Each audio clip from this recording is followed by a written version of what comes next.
We're often told to be careful where we consume our daily news, to rely only on what they call reliable and reputable sources, which, if we're being honest, is just a synonym for their friends in the mainstream media. They warn everyone not to dare trust independent outlets like us here at Rebel News. Big Tech even puts them in charge of fact-checking misinformation because, they're the gatekeepers of truth. So what happens when you catch them red-handed lying and spreading the fake news? Well, you're about to find out. But before I show you, I was hoping you can share this far and wide, because the one thing they were banking on was no one ever finding out.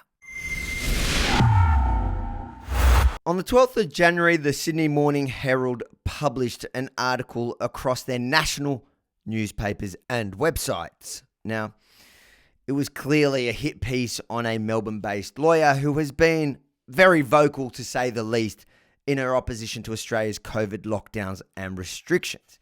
When you read their article, you notice that their only source listed in the story was a violent career criminal with close gangland ties that they themselves have previously reported on. So excuse me for taking the entire report with a grain of salt. The truth is, the only reason why I even read it was because they dragged me into their fake story. The report claimed that I had sought to enlist the support of the career criminal, that our constitutional challenge had raised $500,000, that the threats from their violent criminal source were just comedy, and that the matter had been thrown out of court.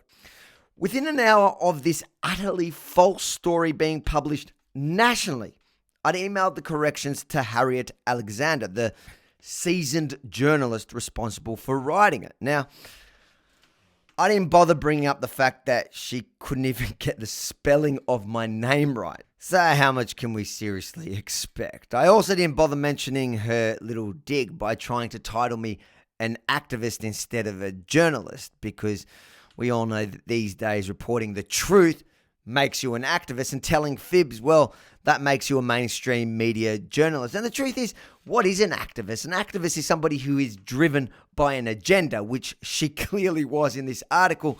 I even ignored the fact that she implied we're doing something illegal by repeating her career criminal's bizarre rants about reporting us to the ACCC. I did enjoy, though, how she ended it with, "No action has been taken against Mr. Yemeni regarding his fundraising." Truly some groundbreaking journalism there, Miss Alexander. Imagine that. No action has been taken against us for our legal fundraising. Just shocking stuff. I stuck to the 4 points. All 4 points that you would surely think would require proof before running it nationally in such a reputable publication.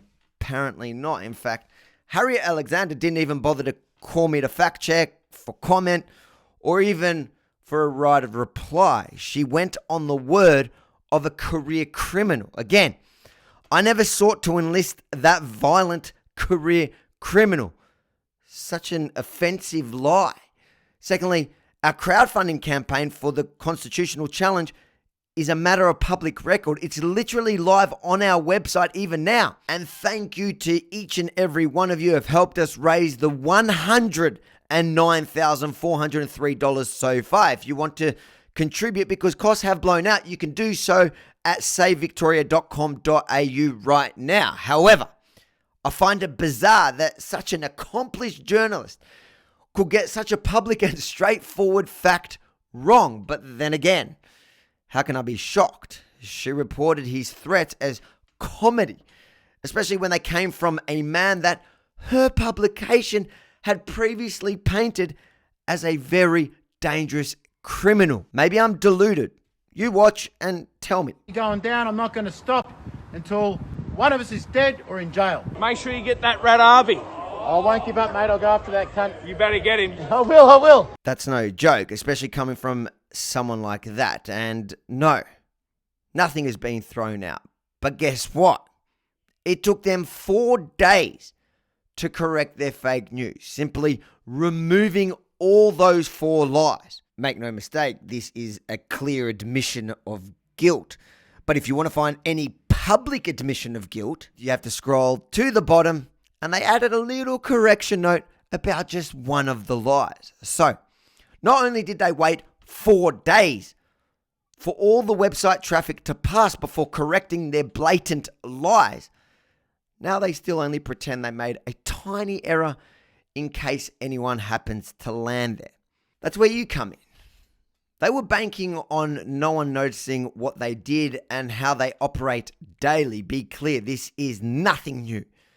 But here, it's so clear for everyone to see. I even forwarded it to ABC's Media Watch. That's their job, but let's be realistic. They're not going to call out one of their own. So it's up to you now to share it far and wide for everyone to see. If you appreciate how we fight back against the fake news, make sure to first like, comment, and share so as many people as possible get to see the truth.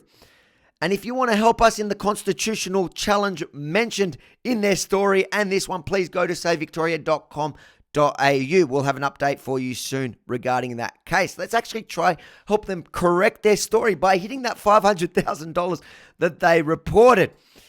All you got to do is go to savevictoria.com.au and legally donate now.